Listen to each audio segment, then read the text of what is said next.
So now, many of you guys know that my wife and I bought a new house recently, and it was a big upgrade for us. My wife and I were really, wanting to do this for years, and of course, what's great about this house is we got a little bit farther out into the country, and of course, every day that I drive home, I get just the pleasure of driving by numerous lakes. And there's this one particular lake where I drive on this road that kind of winds alongside this lake, and I get to look out. And of course, there's all these different marshes around this drive. It's just gorgeous. And of course, one day I was driving, and I had the kids in the back, and of course, I looked over, and all of a sudden, in the middle of this marsh was this gorgeous blue heron bird. I don't know if you've ever seen a blue heron, but it's just this gorgeous bird sitting in the middle of this marsh. And of course, I was like the typical parent. I never thought I'd turn into the parent, but I did.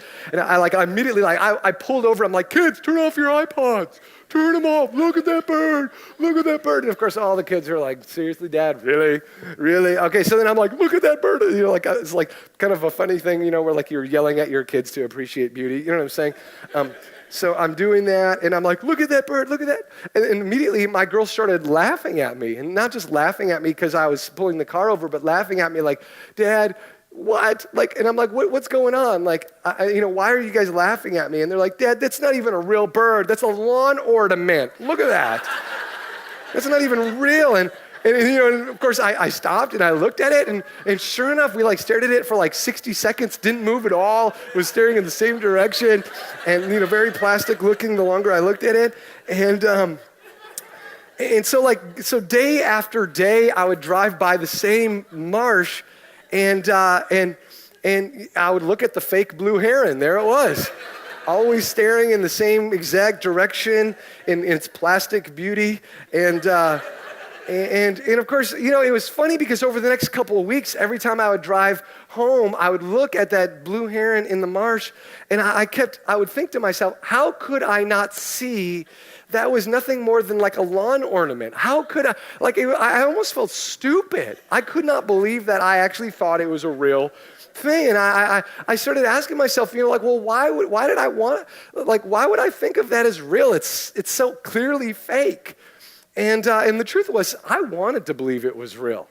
I mean, honestly, I wanted to believe it was real. I wanted to believe that my house was right next to Minnesota paradise. I wanted to believe that on my drive home that I'm surrounded with all sorts of beauty. And really, the reason why I'm bringing this up is because I think that one of the main arguments against Christianity is that we believe it because we just want to believe it. We want to believe in God because God gives us kind of this warm feeling, the idea of God, this intentional, loving creator, it just helps us make sense of the universe. And for people that need the crutch, then that's why you believe in it.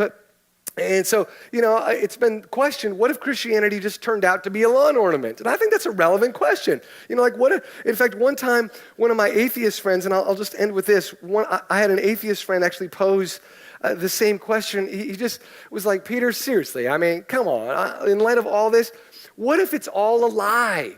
I mean, what if it's all a lie? I mean, stop and think about it. What if this is all a lie? And I sat and I thought about it, and I thought, well, okay. I mean, because, we can talk about, faith, but we don't really know for sure. I mean, nobody can really see beyond death's door, and we take everybody else's word for it, even Jesus himself,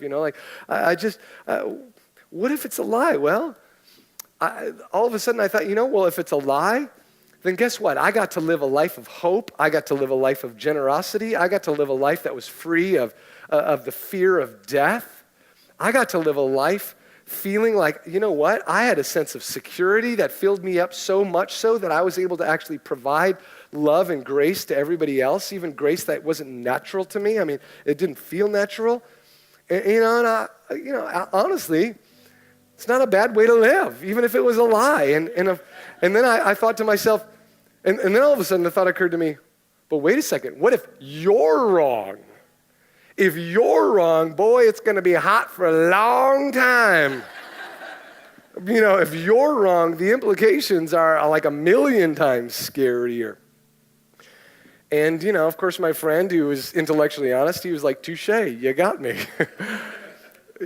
So coming back to that fake blue heron, one day I was walking I went on like a long walk, and I just happened to be walking down by that marsh where that lawn ornament was, and of course, and I stopped to kind of look out over the marsh, and there, all of a sudden, the plastic bird is sitting there. And as I'm staring at the plastic bird, all of a sudden, it turned its head and it flew away. It turned out the blue heron was real all along. It actually was a real bird, and it was there. And yeah, you know what I learned that day? Fathers do know best. In your face. Listen to those dads. Listen to them. And so now every time I drive by that, I'm like, hey, girls, check out the real blue heron.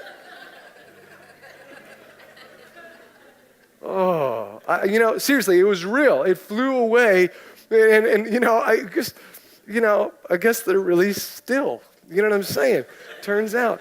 No, so get this. So now I'm feeling stupid all over again, right? Because now I realized something profound that day. The mere suggestion from my kids sent me reeling, okay? The mere suggestion, that isn't real, Dad. And because I wasn't really willing to go out there and wade into the middle of the marsh and shake it, you know what I'm saying?